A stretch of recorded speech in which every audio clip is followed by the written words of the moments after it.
The ayes to the right, 331. The noes to the left, 287.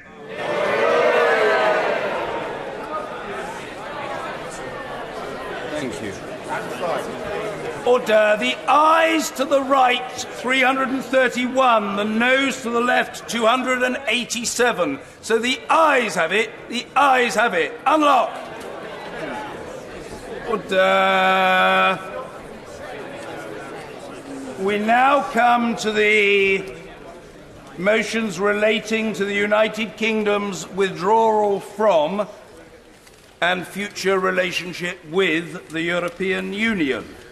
I inform the House that I have selected the following motions for decision by recorded vote.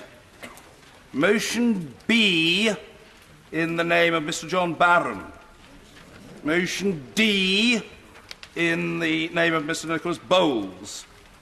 Motion H, in the name of Mr. George Eustace. Motion J, in the name of Mr. Kenneth Clarke. Motion K, in the name of the Leader of the Opposition. Motion L, in the name of Joanna Cherry. Motion M, in the name of Dame Margaret Beckett.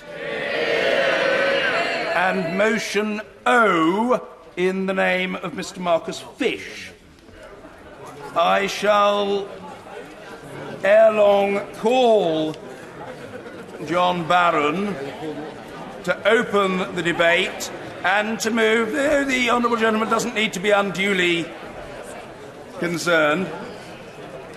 And he will do so by moving his motion, motion B, colleagues, please, with which it will be convenient to debate all other selected motions on the order paper. Debate may continue until 7 p.m.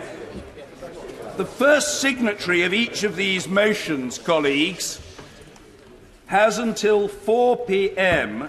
to inform me that they do not wish a recorded vote to take place on their motion. Shortly after 4 p.m, I will confirm, on the strength of the intelligence I've received, my selection of motions. At that point, colleagues, voting forms will be printed.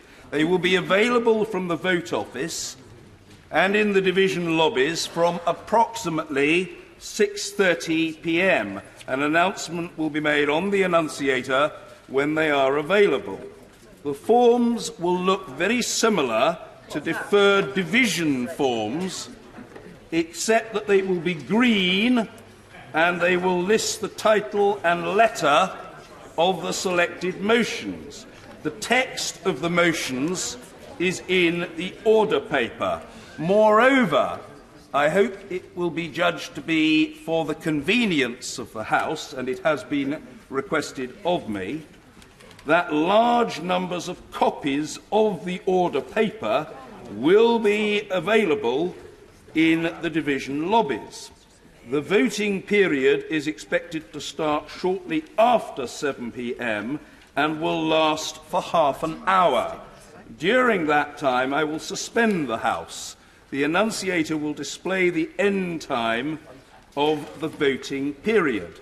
Members with surnames from A to K should hand their forms in the I lobby at the relevant desk for their surname, and members with surnames from L to Z should hand in their forms in the no lobby at the relevant desk. As with deferred divisions, members may not vote aye and no to the same motion. If they're in the cabinet.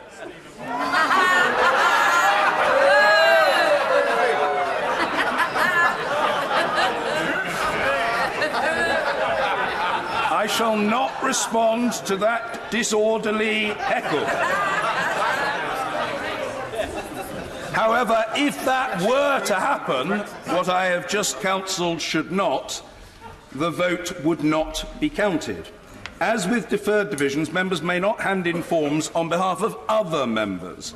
Each member must hand in his or her own form. Members with proxy votes in operation will need to get their nominated proxy to hand in their form. A short note is being made available in the vote office confirming these arrangements. I will announce the results in the chamber as soon as they're ready, which will certainly not be before the conclusion of proceedings on the statutory instrument relating to exit day. The results of the votes will be published in the same way as deferred divisions on the Commons Votes website and app, and in Hansard, showing how each honourable member voted on each motion. Colleagues, last Monday, the 18th of March, I made a statement to the House explaining the standard which would have to be reached for me to allow another so-called meaningful vote under the statutory framework provided in the EU Withdrawal Act 2018. I cited page 397 of Erskine May and concluded that a proposition which is the same or substantially the same may not be brought forward again during the same parliamentary session. This Monday, the 25th of March, in the course of answering questions following her statement, the Prime Minister accepted this constraint, saying that, and I quote, "I am very clear about the strictures that Mr. Speaker gave when he made his statement last week, and were we to bring forward a further motion to this House, we would of course ensure that it met the requirements he made." I understand that the Government may be thinking of bringing meaningful vote 3 before the House either tomorrow or even on Friday, if the House opts to sit that day. Therefore, in order that there should be no misunderstanding, I wish to make clear that I do expect the Government to meet the test of change. They should not seek to circumvent my ruling by means of tabling either a notwithstanding motion or a paving motion. The Table Office has been instructed that no such motions will be accepted. I very much look forward, colleagues, to today's debate and votes which give the House the chance to start the process of positively indicating what it wants. To move the first motion, I call the honourable gentleman, the member for Basildon and Billericay, Mr. John Barron.